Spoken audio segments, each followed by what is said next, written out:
Welcome to Vermont Artists and Authors, where we interview great storytellers and artists from the amazing Green Mountain State. This is episode 14.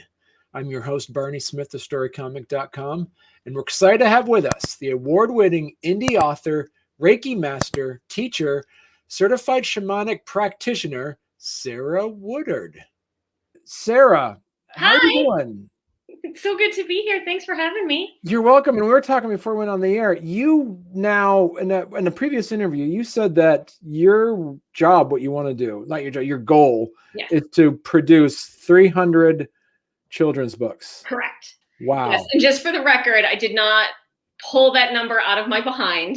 That is how many books Richard Scarry published. And I think he's pretty amazing. And I want to be at least as amazing as he is. Right. So, or was, I should say. But yes. So talk to us, because I've been just enthralled by just, you know, reading about your background and learning. Well, I mean, clearly, because you forgot to do your intro. That part will probably, the part we were talking before we intro, maybe I'll put that'll be a good outro. That'll be a good outro segment. I'll put in like behind the credits there. There you go. But I was been fascinated by the fact that but you have a pretty long and storied, career as we said, like,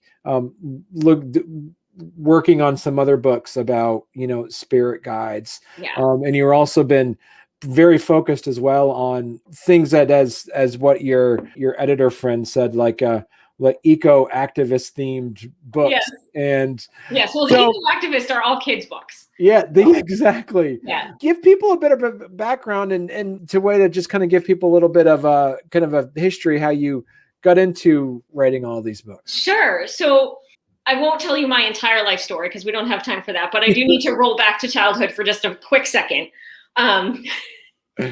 So I know it doesn't seem like it now, but I was very, very shy as a kid, like to the point of would not talk to my parents if there was other people around. Okay. We're talking like painfully shy. And so for me, recess at school was a lot of me sitting alone on the playground, talking to the rocks and the plants and the trees and the bugs and whatever. And it took me a long time to grow out of that. I mean, I'm almost 42. So it took me a while to come out of that, but it became a very important piece of my story as a human, because as I found my voice, which was partially, a lot of it was through working with spirit, I also felt the need to give a voice to nature and the trees and the rocks and the plants and anyone really who doesn't have a voice, right? Minorities and all of that. And all of a sudden, now that I have my voice and I can roar, I want to roar for everybody, right? And so that's kind of how that started. But the spiritual piece of it became very important because that was how I found my confidence and my purpose. Because we all have a purpose, right? But most of us, like, we're born knowing it. But by the time we get to be adults, we've had so many other societal things coming at us that we have completely forgotten whatever it was.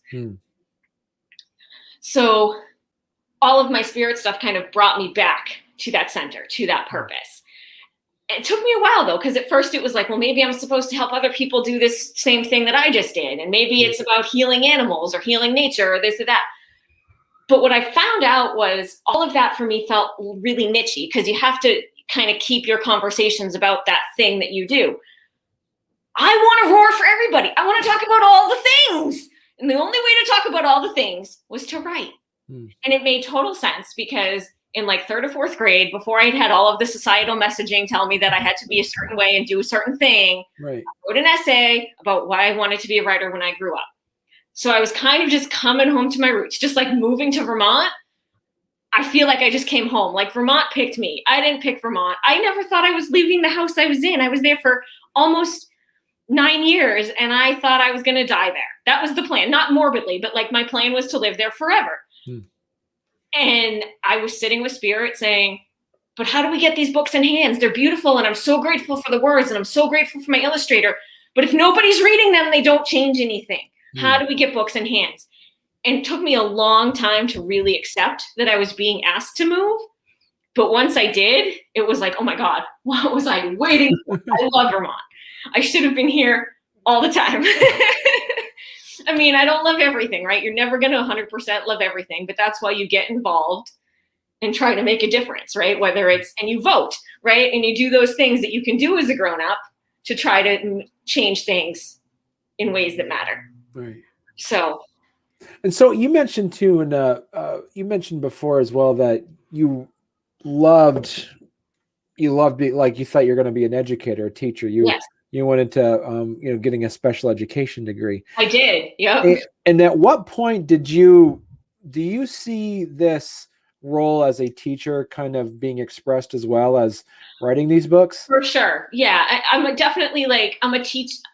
My soul is an educator, but my expression is a teacher, is a writer rather. My heart was in the right place wanting to teach high school special ed. My skill set, my abilities, my sense of humor, not what the job requires. I will never forget. It was like they make you wait until your last semester before you're in front of a classroom, which is just backwards if you ask me, and I hope I can say that on the air. And so literally I'm in my last semester. I got 2 degrees at the same time. So I was in school for extra time. I paid for it by myself. Wow. Okay. So in my last semester, after all this time and all this money, and I get in front of a classroom and I don't have any idea how to get them under control or just to sit quietly and pretend to listen even. And I'm literally standing there going, sit down. And one of the girls looks at me and she says, do you know your nostrils flare when you're angry? No, I didn't. Thank you so much. Can you sit now? Like, it was not working. I fought my way through because I'm not a quitter. So I fought, and I had paid all this time and all this money. I was getting that degree if it killed me. Right. So I did. I graduated with my degree in special ed and my degree in social science. And I walked across that stage and I took my diploma and I never used them again. And do you see that? So how do you balance? And is it one and the same, or these two distinct different roles of being an educator but also an advocate? Because a lot of your books also have an advocacy piece to it as well. So I would say they're not the same role, but they are connected. You can't advocate for something if you can't also teach about it, because a big piece I have discovered of being an advocate is meeting people at their current knowledge and explaining the truth, whatever that is, right? Mm-hmm. And hoping they change their minds, because you can't ever force anyone to change their mind. But hopefully, if you have an open-minded person in front of you and you present them with information that's new, or present what they know but in a different way, they will change their mind on their own. Mm. So the two go hand in hand, but they are different roles. Right.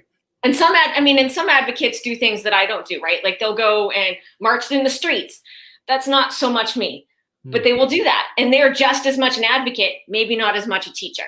Right. Right. Some teachers teach in the classroom and they just teach the curriculum that they're told to teach, and they don't question whether or not it's actually valid because that's their job, is to teach it. That's a teacher, not an advocate. But they can go hand in hand, and I personally think that they should. So I guess the question is, like, we have a lot of authors that listen to it or watch this program. Their question, and their question is like, how are you able to make these so fast? Yeah. No, and it's a valid question. It totally is. And first of all, let's recognize these are not 1,000+ page novels, right? Those are obviously going to take longer because there's just literally more typing to do, right? I mean, never mind, all of the other work involved. There's literally just more words to type. So they're of course going to take longer. But also a lot of it really goes back to my process, right?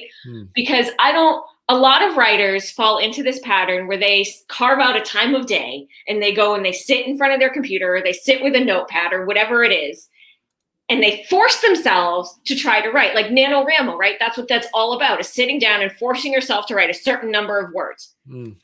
I say that's not valid. I say that's actually stamping on your own creative abilities, because that comes through. I don't care if you call it working with spirit. I don't care if you call it your muse. Call it whatever you want. But that only comes through when you're at ease, when you're relaxed, when you're comfortable. This is why in college, I had a roommate who, if she was writing an essay and she got stuck, she would take a shower. There was some nights she'd take 3 showers in one night, but she'd finish the damn essay. Because taking a shower relaxed her enough for her brain to go, ah. And then inspiration comes, right? You're singing and driving in the car, and all of a sudden you get inspiration, or you think of something or whatever, right? That's why that happens in those moments, because you're not forcing your brain to try to do a thing. Right. So I don't do that. I get inspired. Usually it means I got pissed off about something, and I'm literally sitting in my house, like reading something on social media, cursing at my phone as if it matters. And then I say, okay, if that's a book, I will be ready for it when it shows up.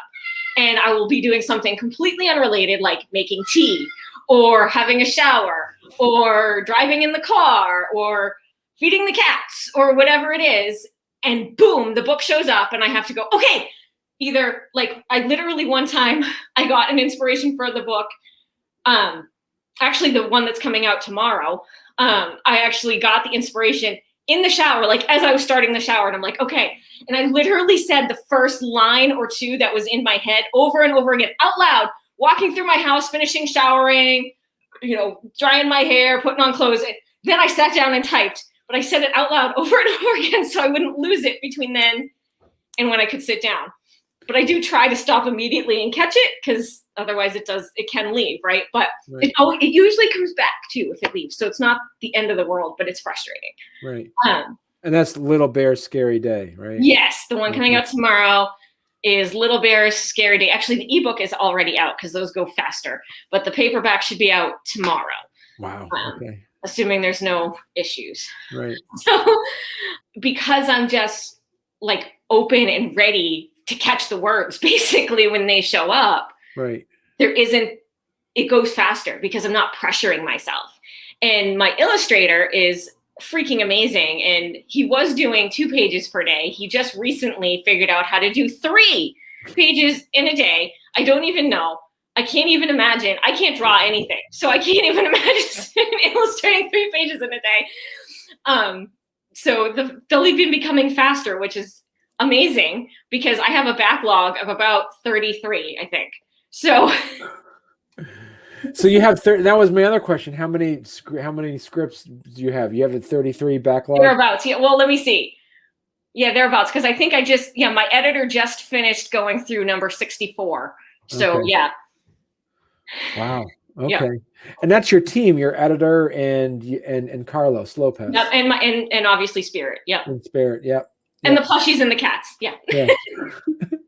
Do you have also, like, how did you, so you're the question before we went on the air, you're talking about how Carlos's work is kind of now part and parcel. It's very much identified. We have not met in person. So when I say married, I don't actually mean we have rings on each other's fingers, but we are married in the sense of professionally, I think. Yeah. Right.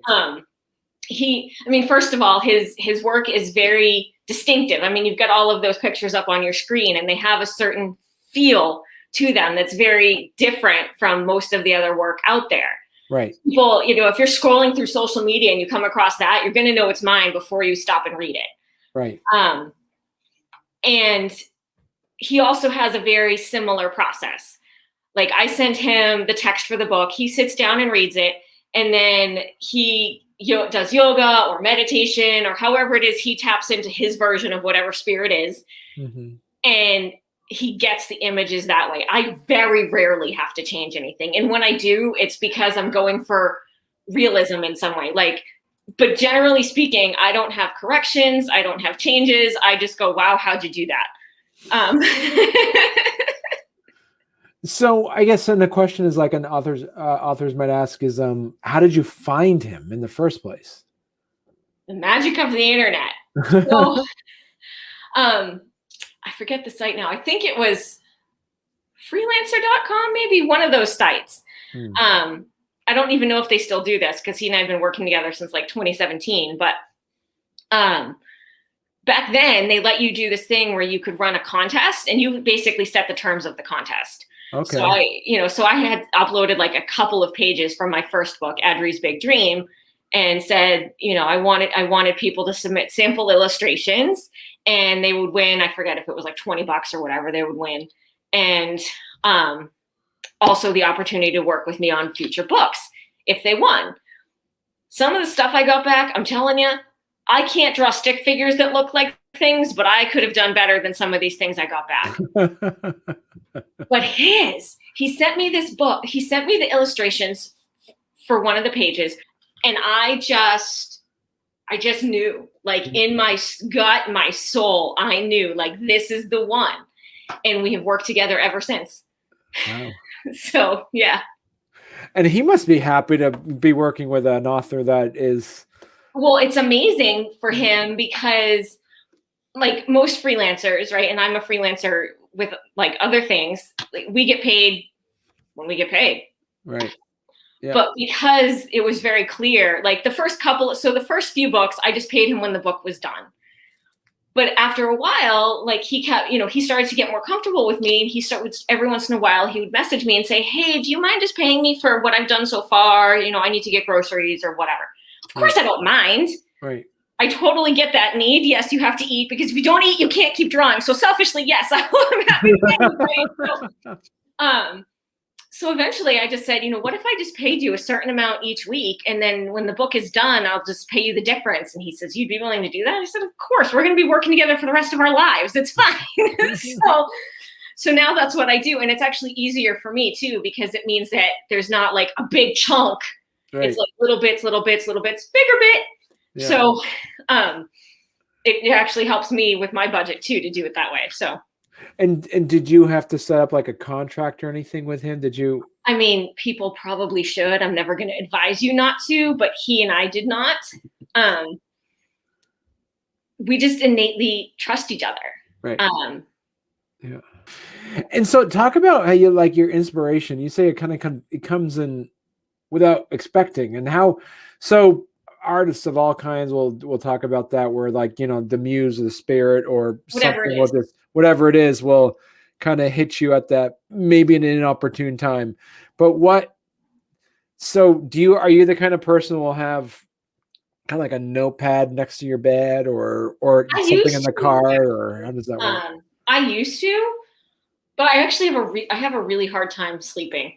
I've never been a good sleeper, even as a kid. Like the rule was you have to be in bed by this time. As long as you're quiet, you can do whatever you want. So I got really good at just being quiet. And I was a reader, right? Mm-hmm. I read in bed I still read in bed every night. The only way I can fall asleep is if I read in bed. And so because of that, I stopped keeping a notepad by the bed, because if I get that inspiration in the middle of the night and I wake up to write it down, I'm awake. Okay. I am awake. And so by removing that notepad, I also kind of created a boundary with spirit, because you are allowed to have boundaries with spirit. You're allowed to have boundaries with every single being. And so by taking that out of the bedroom, I created this boundary saying, you are not allowed to wake me up with this. It's not always opportune, right? Like in the shower is not the best time, but it didn't wake me up. Yeah. And I didn't forget it when I got, I managed to, get it all done and still get the book. So it was fine. Right. But yeah, I don't keep the notepad because I need my sleep too. So I'm really curious about, all these books, because you do mention, you compare it to the point of also like the, Richard Scarry, where, yes, the busy world. So yes, everything was kind of intertwined. Like you had reoccurring characters going through. Yes. So his are different in that regard. Okay. All of mine stand alone. There are no intertwining characters. Although I will say, if you look carefully, sometimes the characters repeat in illustrations. I was going to ask you, are there any Easter eggs for people that are... There are Easter eggs, and I'm not going to tell you where they are. But sometimes a character in one book comes back as an illustration or a piece of an illustration in another book. Okay. Just saying. Do you have any working on it, like say, like any sequels to any specific characters that you're just not done telling about. Wow, yeah. So I have not actually announced this on my community yet. So you guys are hearing it first here. Wow, okay. On StoryComic Presents, you're hearing it first. Get ready. So Ellie of the Woods. The whole premise is she is a child of the forest, and she's raised by nature.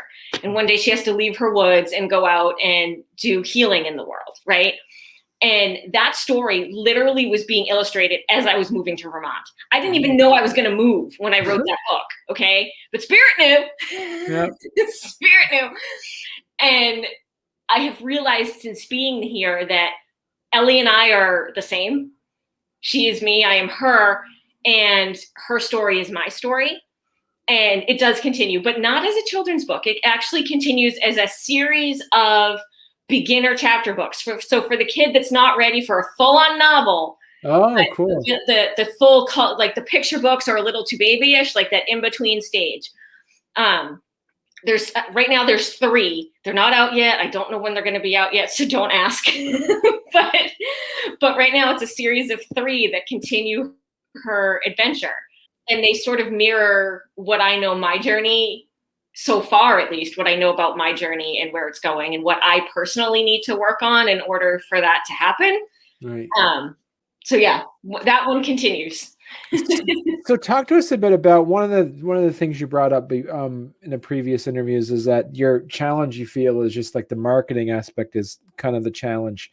Yes. Is there, working on this challenges in creating a brand with your relationship, with your finding that one illustrator that kind of speaks to the theme and the pace of the stories you're telling? Is there a point where like, is there any ideas of working on larger marketing things with these books as well? So I've actually been tackling that a little before I moved, but a lot since I moved. I have an Instagram coach, and she's really helped me, not just with figuring out Instagram, which in and of itself is a little bit of a mystery when you're as old as I am. But she doesn't just help with that. She's really helped me to define what my personal brand is.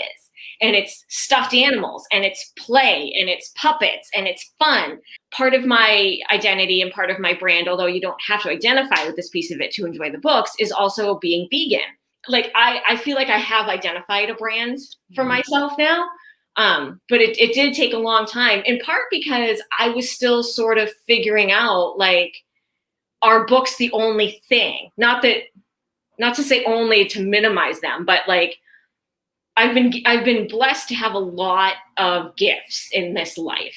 And I really had to figure out, do I want to try to do all the things or not? And how to do that? And like, how do I show up?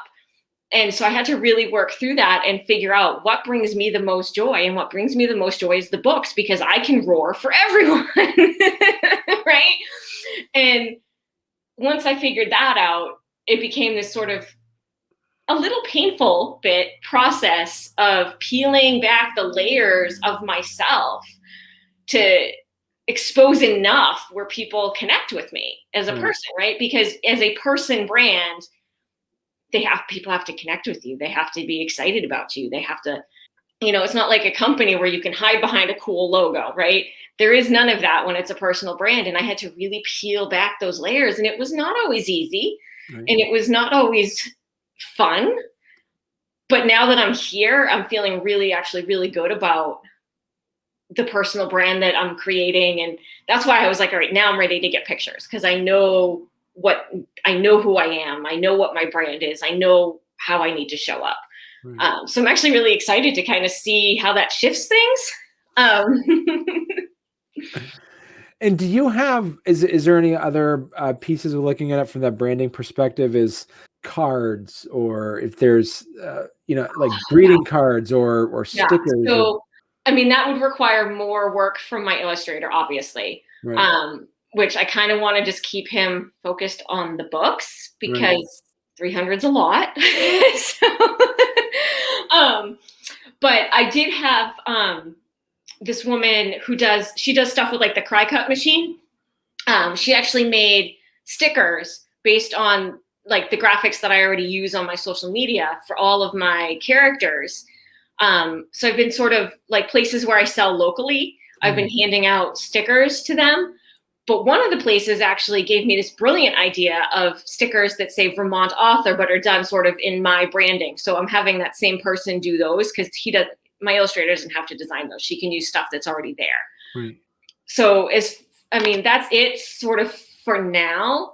Like maybe I would love to have stuffed animals of all of my characters. Like not just like, hey, I found a donkey, so I'll use this one for my donkey book, but literally ones that are designed as the characters in the book. But that's like an extensive effort and down the road someday. So talk to us a bit about also on your, as you say, there's 30 now, 31st is coming out tomorrow. Yes. Which one of these books did you actually, not to say that you have to pick a favorite child or anything, but like, which one of these stories that just kind of like flew off the page for you? Like it didn't take you much, and which ones kind of you said, like your editor friend said, you got to tweak it a little bit here or there? Well, they all always have tweaks. I mean, in part because, as any writer will tell you, we all have our one mistake that we make every single time, right? And no matter what we do, we think we're doing it the opposite way, so therefore it's going to be right, and we still do it wrong. Like we all have that one thing. And yours is punctuation, right? Mine is punctuating dialogue. Oh, punctuating dialogue. Okay. Specifically, it's punctuating dialogue. I don't know what my mental block is about it, but literally every single thing that has dialogue in it has been tweaked because I just can't seem to get it right. This is why we have editors. Thank God for Abby, because I swear. And I always, when I email her the things, I'll always be like, FYI, there's a lot of dialogue or whatever. But I actually so I refer to it as like a birthing process with the books, right? And some of them are like that really easy labor where it's like, oh, did I just give birth? And some of them are like, oh my God, I was in labor for 72 hours and it was hell the entire time, right? It's funny, like they say you forget labor pains. I wouldn't know, not being a mom, except to cats, but they say you forget labor pains, and I feel like that same thing happens with the books. I will say, so this one isn't out yet.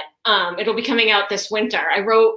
Graduated with 88 kids in my class, very small school. Nobody had freedom to be themselves. So I actually wrote a story that is about a Jewish girl and her sticking up for herself and her heritage and her religion. And it's really actually it's like my true life story, but I posit it as fiction in this children's book. That one, I felt it like spinning inside my body for probably a solid year and a half.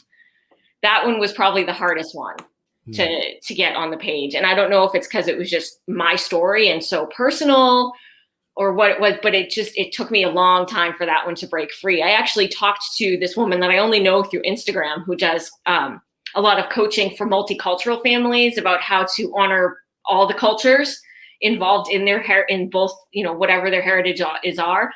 And she's also a children's author. And I was like, I need your help. I can't get this story out of me and I need your help. And just talking to her helped free it up for some reason. What's my question? What is your oldest story that hasn't been made into a book yet?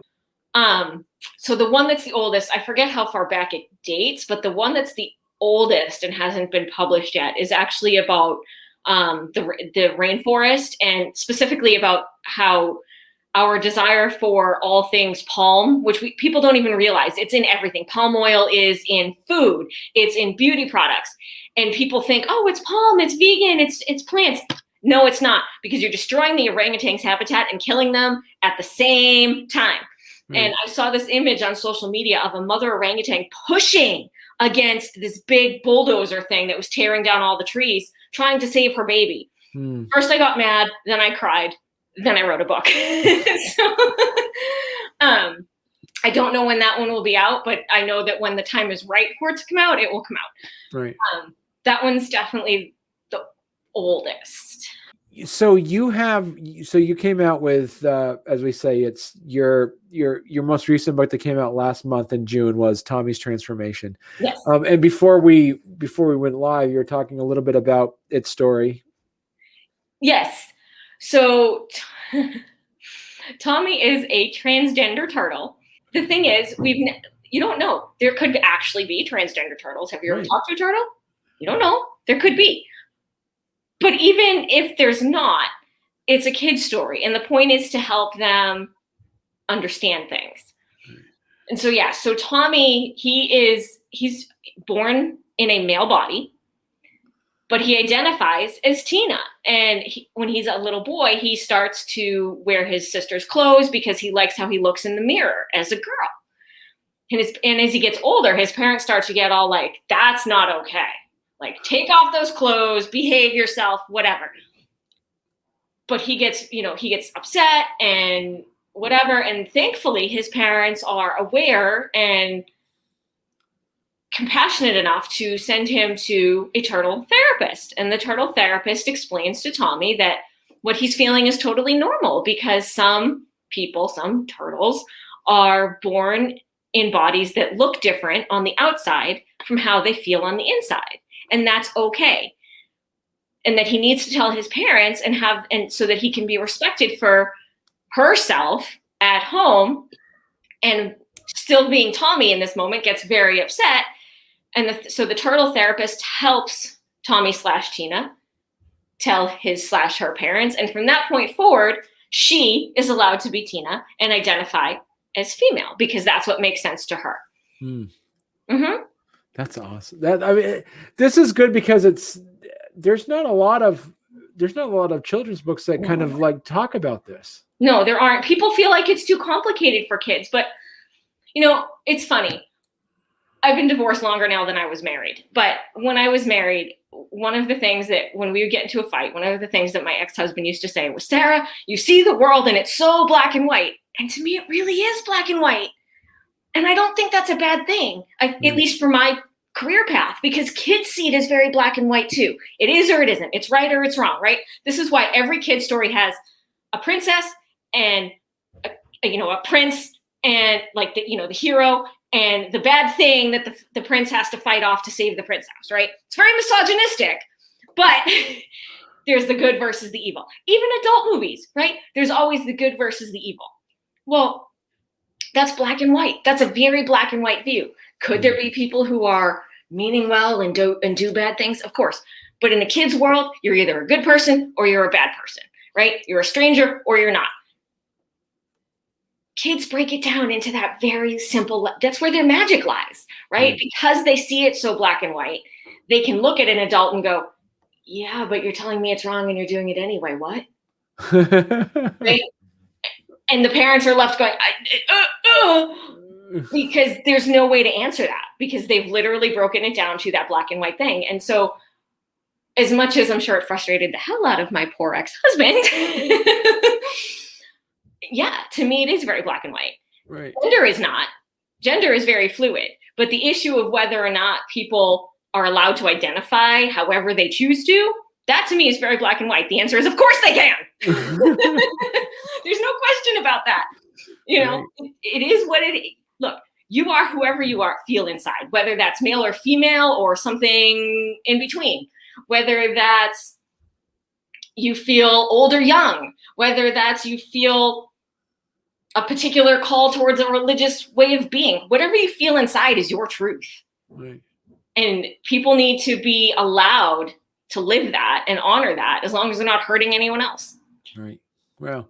So Sarah, where can people find you if they want to learn more and just want to read more of your books? Sure. So my social media, I'm on Instagram and Facebook and Pinterest, and all of that is Sarah Woodard, Authoress, which if you have that up, that would be cool. And then, yeah, it's not, and unfortunately, BookBub doesn't let you pick yours, but if you have like Instagram or something open, right, just so people can see. But it's my name, Sarah Woodard, and then it's author, and then ESS, Authoress, like goddess or princess. Okay. I feminized it, and then the books are all on Amazon for people who are not local to the Brattleboro area. But if you are local, you can also find them at, let me see. We've got some at Everyone's Books, and they can order any of them. If there's something you want and you'd rather go through them, they can order any of them. There is one, last I checked, there's one copy of Bo Diddley at the food co-op in Brattleboro. There's a few at the Newfane store. And then just recently, I got 12 books into the Vermont shop on Main Street in Brattleboro. So if people are local, those are some options also. And you also have a Patreon account as well. I do. Thank you. Yes. Oh. So this is actually my biggest marketing challenge right now. We were talking about marketing earlier, and my biggest marketing challenge is a lot of people don't know what Patreon is or why it matters. But if people want to support the work, please do buy the books. But if you want to support the work and for whatever reason don't feel compelled to buy a book or whatever, Patreon is an amazing option. I highly recommend the $7 a month level because there's coloring pages. Oh, that's cool. Yes. Yeah. But and whatever level is always appreciated. Right. Yeah, you got some some really nice levels on here too. Yeah. Thank you. Yeah. Thank you. Yeah.